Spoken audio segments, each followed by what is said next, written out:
你这朵百合闻起来一点也不像是百合呀。这不是我干的。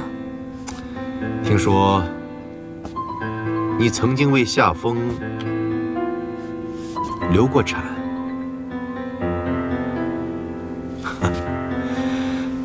哎，莉莉啊，你还没有进门，是不是想的有点多？还是我们家冬雨常常在你面前说我对他太偏心？伯父，我知道想要嫁入豪门是灰姑娘的梦，可我不是灰姑娘，是苏冬雨主动向我求的婚，我没有千方百计想要嫁给他。再说了，以我们郭家的背景，想要找个跟冬雨家境相当的并不难。更何况一个男人时时刻刻把自己家境如何放在嘴边，这显得既炫耀又浅薄。您以为呢？我以为你的想法非常正确。丽丽，江湖这么大，你就放手去找吧，一定可以找到适合你的对象。我觉得我们家冬雨入不了你的法眼。你打算什么时候解除婚约？解除婚约？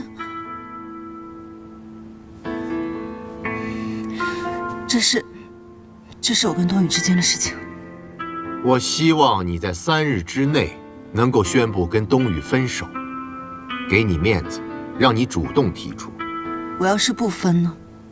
那他就会知道，你们之间还有一个夏风。那是很多年前的事情，谁没个过去？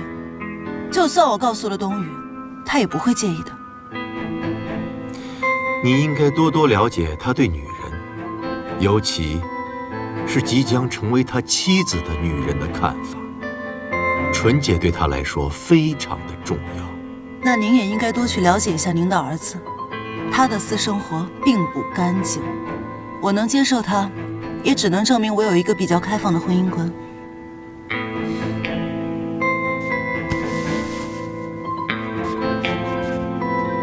你以为我们苏家会蠢到连你的过去都一无所知，就热烈欢迎你进门吗？您这是在威胁我吗？我是在纠正错误。不送。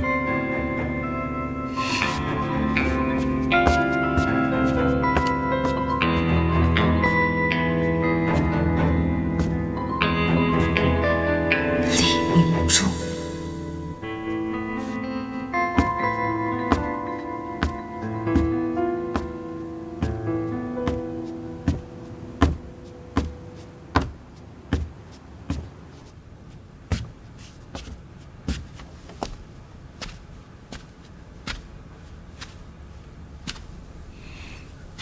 来，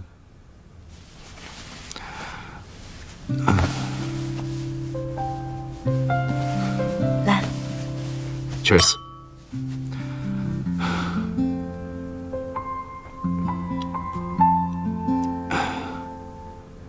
冬雨，你这一生当中做过最叛逆的事情是什么？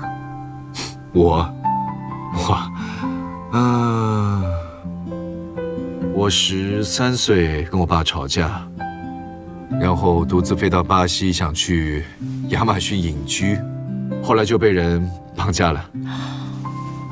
真的假的？对，后来我爸付了100万美元给他们当赎金。那你呢？你做过的最叛逆的事情是什么？把我爸告上法庭。什么？我外公给我留下了一笔遗产，我妈去世之后，我就跟我爸闹掰了，我搬出去了。那时候我正上大学呢，也没有收入，我去问他要过这笔钱，他就是不给我。你就把他告了？我请了律师起诉他，跟他对簿公堂。后来官司赢了，我也就过着什么都缺，但就是不缺钱的生活。哼，厉害，你比我厉害。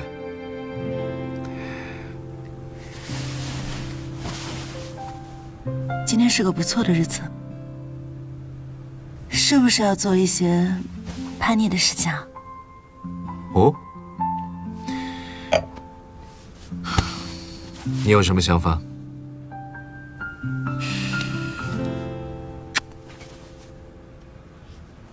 我出门了。好。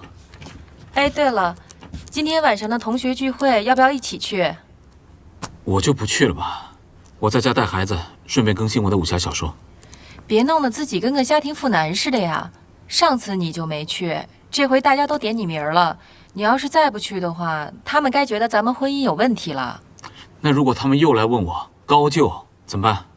你就说你辞职了，想换个更有挑战性的工作，最近呢就在家休息，大家都理解的呀，没事儿。好，行，那我走了啊。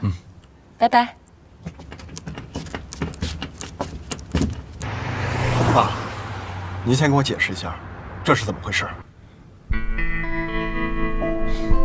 这种不入流的八卦你也信啊？我是不信。当初也是这种不入流的八卦，说您用了不正当手段抢夺冬雨的抚养权。后来呢？冬雨就出现了。彩虹不是你姐姐，跟你没有血缘关系。真的没有在骗我？我以父亲的名义发誓。好，那您跟我说一下，你跟明珠阿姨到底是怎么回事？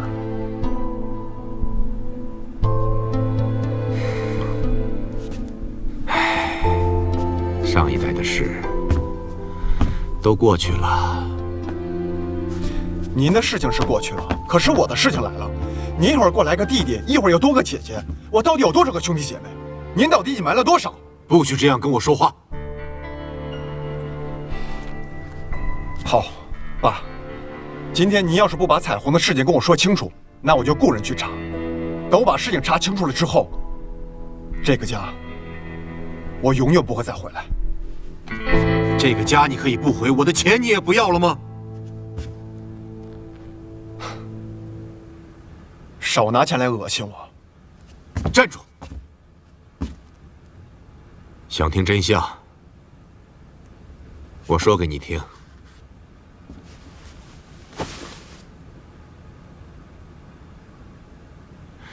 我认识彩虹的母亲李明珠，是遇到你母亲之前。我们是青梅竹马的恋人。何大陆的母亲是车间书记，颇有权势。平日里对李明珠的家人都非常的照顾。见明珠的母亲身体弱，就把她调到了清闲的部门。知道明珠读过卫校，就把她调到了厂里的医务室当护士。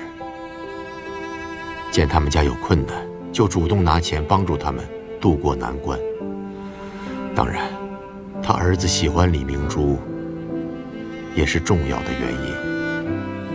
明珠的母亲十分感恩，就答应了何家的提亲。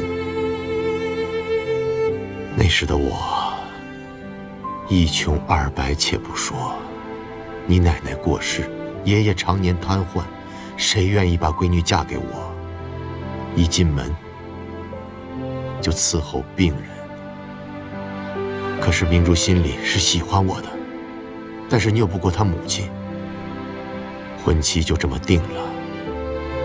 我当然不肯罢休，就和明珠约定，在她结婚前的头一个晚上一起私奔。我还记得那是一个长长的雨夜，我在火车站等明珠，等到天亮，明珠依然没有出现。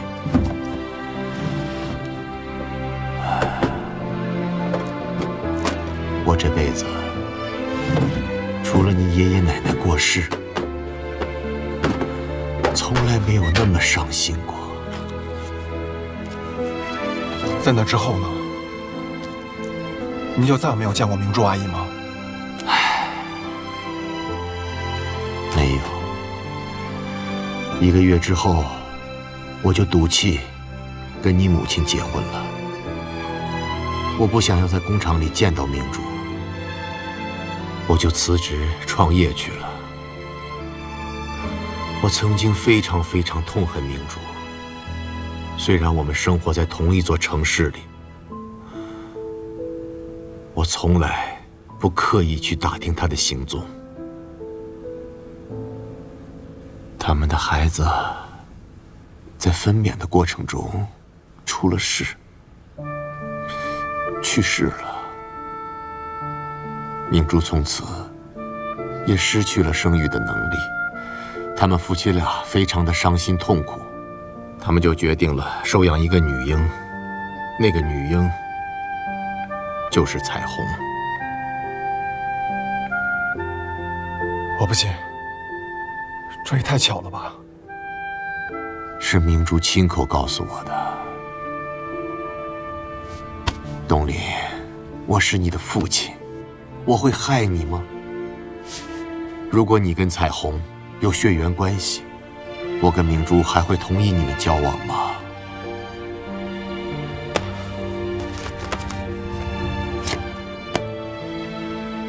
这张火车票我保存了20几年。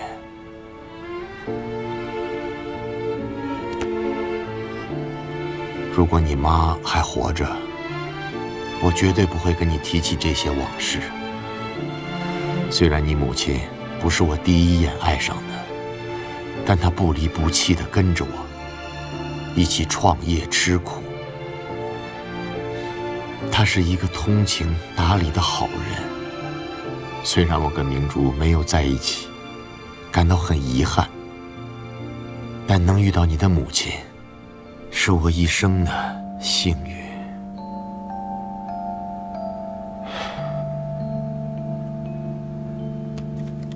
爸，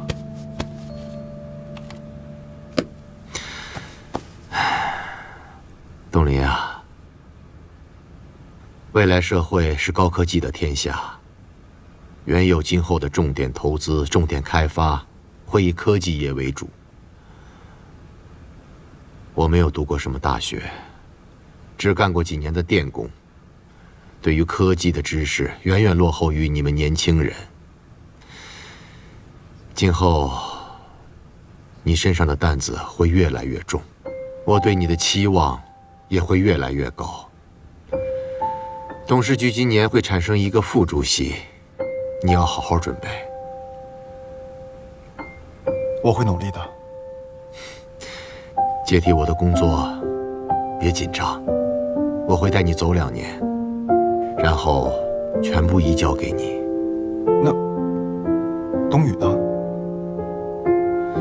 唉，冬雨啊，东林，你在工作上比较踏实，投资也有眼光，也比较谨慎。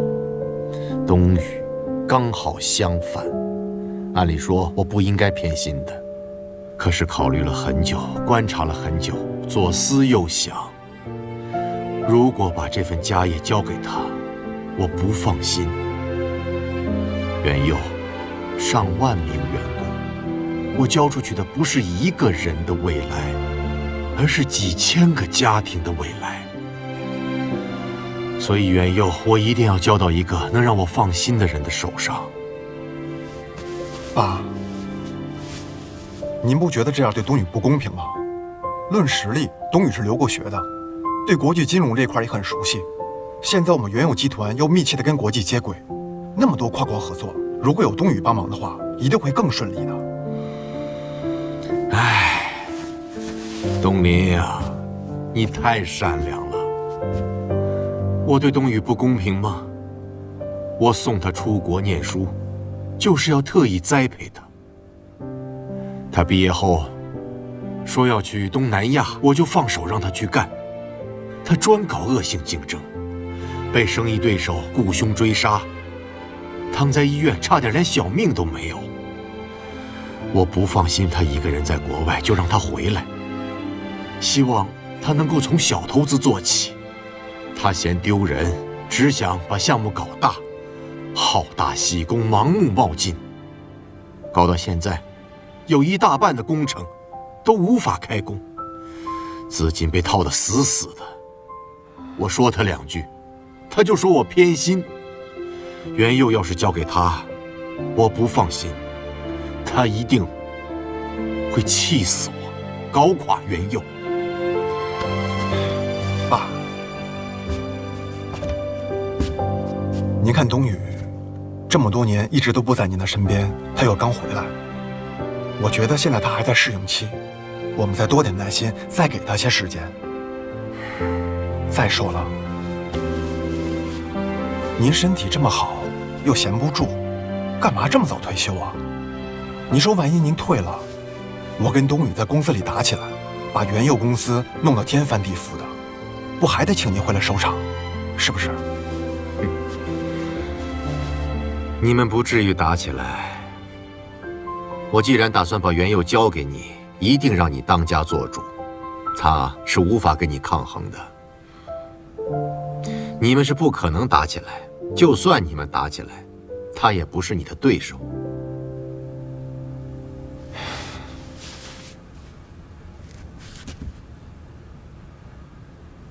怎么，觉得我狠毒了？我如果不够狠，袁佑会有今天吗？爸，冬雨，董玲，爸，我有个好消息，我们现在是正式夫妻了。爸，